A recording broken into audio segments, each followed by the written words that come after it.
What's up, everybody? My name's Rob Simmons. Welcome to my channel. In case you didn't recognize me without my beard, as a request, I'll be back to do another travel video called Ultimate Toledo Tour, 7 must-see sites, and I'm talking about the city in Spain, not in Ohio. And before we begin, I noticed that a lot of you watch my videos are not subscribed to my channel. Be sure to subscribe and ring the notification bell because I publish new videos every single day. I take requests from subscribers.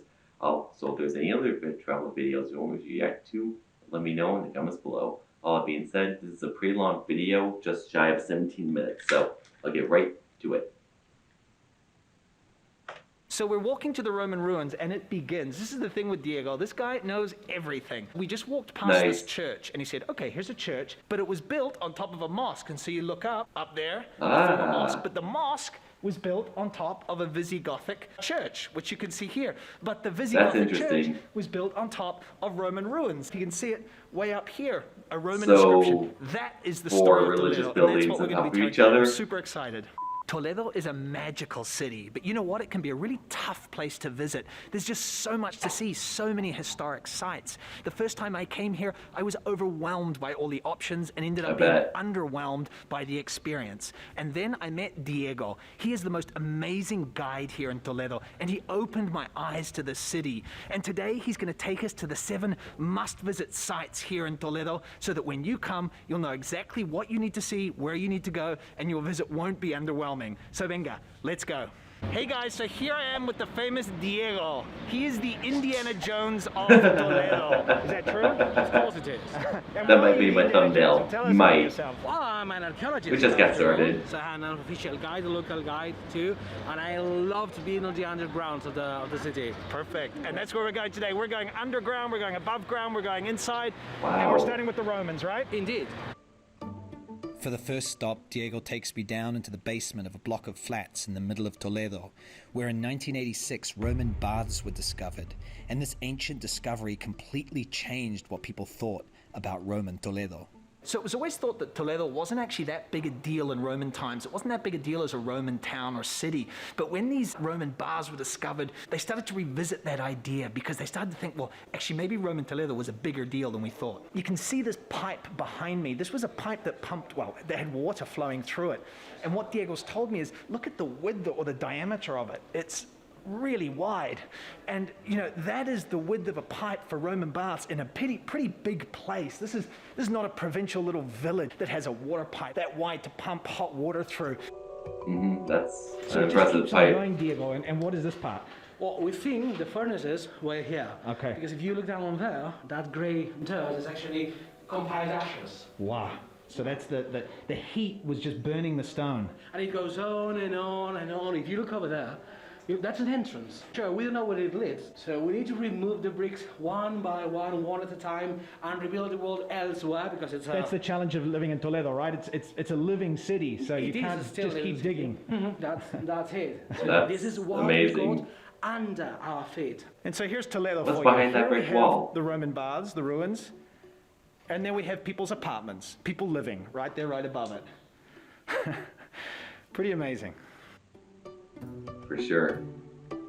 Our next stop is one of my favorite historic sites in Toledo, a 14th century church that looks nothing like a church at all and has secrets hidden within. So here's the thing with Toledo. It's famous for being the city of 3 cultures where there were Christians, Jews, and Muslims living together. Look, not always in perfect harmony, but they were living here. And this church is just a perfect kind of illustration of the 3 cultures who are here. And so looking around this church, you see these Moorish-shaped arches. That's because this is Mudéjar architecture. This is a church, but was built by Moorish architects. And you see up here an inscription in Arabic that says, in the name of Allah, let there be light. And on either side of the inscription, there are Jewish kings. And so what is fascinating is this whole mixture. People didn't worry too much about, was there Arabic there? Was Allah mentioned? They just wanted people to pray. That was what was important. And so you just get this mishmash of all these different religions. It's unthinkable to think about a modern church now with Allah mentioned in Arabic, but that was Toledo in the 14th century. That's very So fascinating. here in the church, there's a tomb, and it has a pretty special significance for Diego. So Diego, tell us, who are these people? This is the tomb of Stefan Jan and his wife, and they happen to be my ancestors. They lived about 800 years ago, and when we found them, we found this tomb that had been hidden for centuries. It was amazing for us. And how do you know that your ancestors? Because of the name? Well, because of the name, and they had the family crest on their clothing. This man is pretty connected to Toledo. Look at that, So you can see church. above me this fresco, Respectful. and you can see people rising out of coffins. The dead are being raised. This is the last judgment, the end of times. And this is a 14th century fresco. And obviously in the 14th century, that was the moment of the Black Death. The plague was ravaging Europe. So the idea of death, rich, poor, everybody dying and hopefully rising again was really on people's minds, which is an interesting thing to think about in the times of COVID, right? Yeah, no kidding.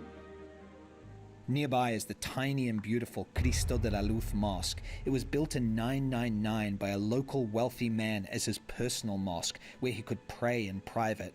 But of course, like all Toledo's mosques and synagogues, it was converted into a church by the invading Christians. So Diego, we've got some layers here. Yep. Tell me. 5 years ago, we did an excavation here, See. and they found out this mosque had been built on top of a Visigothic church, Which with is- a cemetery, which is over there. That was one of the Visigothic entrances. cemetery. That's it. That was the entrance to the cemetery, which was built on top of a Roman road down there. And this is the Roman road. That's the Roman road, which was built actually upon the remains of a Celtiberian sanctuary from Bronze Age. Wow. So layers upon layers upon layers. So when this was a mosque, there was the Qibla, Aki, the most important part, facing, well, traditionally that'd be facing Mecca, but back when this was built, Cordoba here in Spain was the most important city in the Muslim world here particularly. So the Qibla was facing that way, south to Cordoba. But then when the Christians took this over and turned it into a church, they built the apse, you can see up here, and that's facing east towards Jerusalem. So they kind of turned the direction of this place of worship. And all these pillars that you see were reused Roman or Visigothic pillars. They're all a little bit different. They all have slightly different heights. Back then recycling was the key because you didn't have the money to go and just make new pillars. You used old ones. We can learn a lot from the ancients, I think, right? Yes, we can. So you can see the original decoration of the church was painted. We think of often churches whitewashed inside, but it was so colorful. And then it got degraded with humidity and things like that. And so I think in the 18th century, their way of kind of just tidying it up was to put this whitewash over it. But slowly they're restoring what was underneath, scraping back to find the original images that we hear of angels, of saints. So something Diego pointed out, this, see if you can see it, this white stone here. So supposedly when Alfonso VI, the conquering king, arrived here in 1085, he entered through that gate. If you can see it down here, is that it? There it is. He entered through that gate, rode up the street on his horse, rode past this mosque, and then his horse knelt there where that white stone is. And he was like, why is my horse kneeling in front of a mosque? And so he went inside and they excavated and they found a sculpture of Jesus in the mosque inside the walls. Now, this is a story you'll hear sometimes, and it's a way of Christianizing almost these buildings to say that although this is a mosque, there was a church here before, and they would have said that there was a Visigothic church before the mosque. There's the same story about one of the discoveries when the Christians conquered Madrid as well. And it's a way of shaping the history and saying, well, you thought you were here first, but no, we were here before you. This guy should be a history professor. Next, we head to our first synagogue. The Santa Maria la Blanca synagogue blows you away with its That's whiteness, beautiful. its pristine beauty as you walk in. Rows and layers of brilliant columns. I love this place. So we're in what was a synagogue. It's now a church. But when I walk in, it doesn't feel like a synagogue. It looks like a mosque. Oh, yes, but it has never been a mosque, as far as we know. Yeah. There are some theories, but as far as we know, it has never been a mosque. It was built, though, by Muslim architects, by mudehars, Yeah. for Jews on the late 12th century. Another thing we can find here is the first or the most ancient style of David ever here at the Iberian Peninsula, which is above us. It's up there. So when you walk in here into this building, it kind of takes your breath away. The whiteness, the light, these columns that remind you of the mosque in Cordoba, then became a church. It's fascinating. I mean, it's unbelievable. And although all these columns look exactly the same, they're all hand-carved and all slightly different. There's a little variation in each one. So in the early 19th century, when Napoleon invaded Spain, Napoleonic troops used this as a place to store munitions, and it exploded. And so when it was rebuilt, it was whitewashed like this, but originally it would have been covered in colors. It would have been all painted on the inside. The enormous San Juan de los Reyes Monastery, with the chains of medieval prisoners hanging from its walls, is an oasis of calm inside. It was built by the Catholic monarchs as their final resting place, but history intervened and their burial plans changed. So this was where it was built in the 15th century, and this was where Isabel and Ferdinand, the Catholic king and queen of Spain, were planning to be buried. So they built this massive place, but then they conquered Granada, and in the end decided to be buried there. And this got left, and it's pretty beautiful. This patio with orange trees is gorgeous. It is. And we think of these places as stone and cold, but they would have been covered in color on the inside. So many buildings. Toledo, Diego was telling me, was a place full of color, and we don't think of that nowadays. We just think of stone, but it wasn't like that. Everything was painted, everything was vibrant and bright. And so right here in the middle, just before the altar, is where the Catholic kings were supposed to be buried, where their tomb was going to be. And just above them, right above the tomb, was this space in the church which has 8 sides. And 8 on its side is the symbol for infinity. So the idea was that would be painted blue, and it would represent infinity. It would represent kind of the connection with God. And God would be looking down on their tombs right here. That's a lot of work that went into this for something that never happened. That's sad. Look up there, it's a Y, F, Y, F, here is F, Y, F, Y, all direct references to the Catholic monarchs, Isabella, Y, and Ferdinand, F. It must have been very disappointing for the architect when they decided not to be buried here. Well, she never liked it. When this building was finished, she actually told the architect, Master Guas, and this nonsense you have made, she never ever liked it. And this is our favorite place for a wedding. My great-grandparents got married here, my grandparents got married here, my parents got married here, I got married here a couple of years ago, so it's a great place.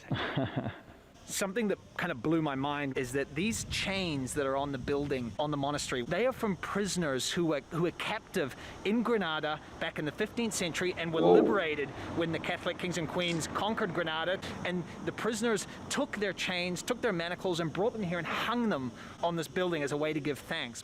There used to be more. The whole facade used to be covered in chains, but supposedly the French in the 19th century, Napoleonic troops, took down a whole bunch of them to melt them down and create, well, ammunition.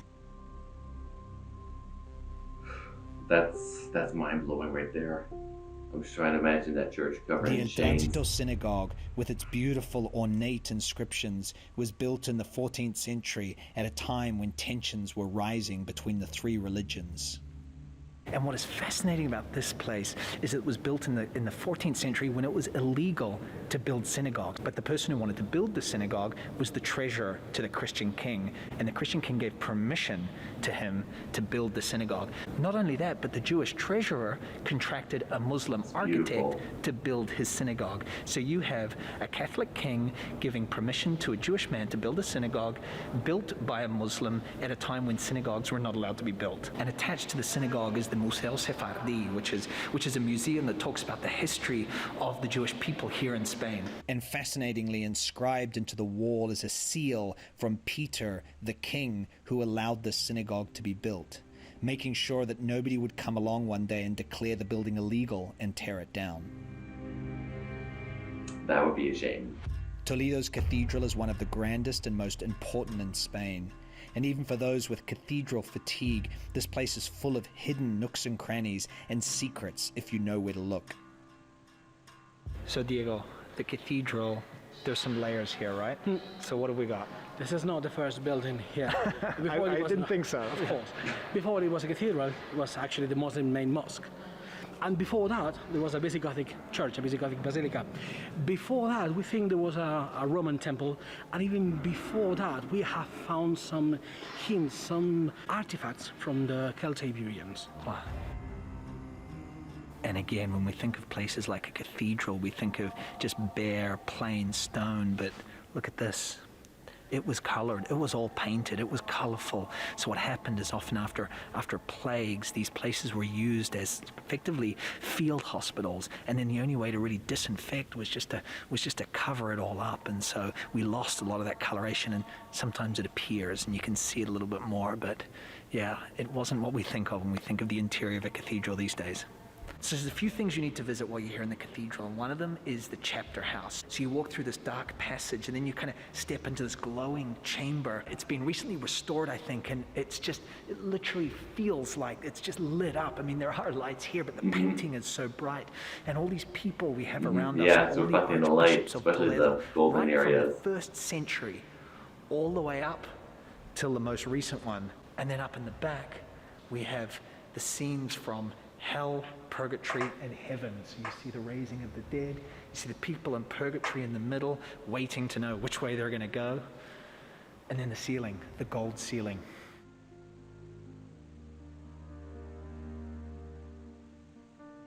I mean, these buildings are just they're beautiful. You've also got some fabulous works of art here in the sacristy. This is El Greco, the most famous painter associated with Toledo, and it's the first and last commission he had from the authorities, the church authorities here in the city. They didn't like it because This Jesus might be was sensory shorter than overload other for some people in the people painting. that they saw in Taller person. than Jesus. And also you can see down here, there are 3 women. Those are the 3 Marys from the apocryphal Bibles, not from the official Bible. And so El Greco was a little too radical for them. I mean, So I here in am the in choir, awe of what Diego I'm seeing right sung now. as a boy, and he just told me sometimes you'd be here and you had to go to the bathroom, but of course you couldn't go out there because everybody was out there watching you. So there's secret doors in here. Just over here, you push that chair and it leads to a staircase that goes up or down, so you can then leave without anyone seeing you and go to the bathroom. And there's one on the other side, and you can see it's open. I guess someone went to the bathroom. Also, if you need a little fresh air, take a wander through the really peaceful, beautiful cloister.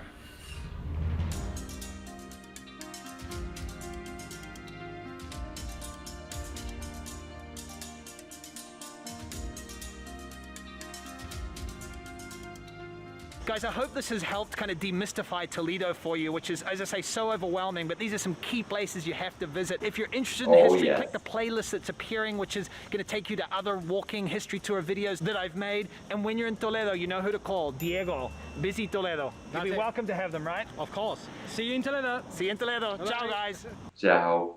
Wow. There was a lot of information in that video. I know I wasn't all that animated during my reaction. That's because I really wanted to pay attention to the video, really take in as much information as I can. But I think this is the type of video where you can watch 3 times and still get new information every single time because, like I said, it was a lot. I guess every international city needs to have 10 of Diego because I could tell he was a great travel guide. And like a lot of other international cities, I think Toledo is the type of place where you can spend 2 weeks, 3 weeks, a month, and still not see everything.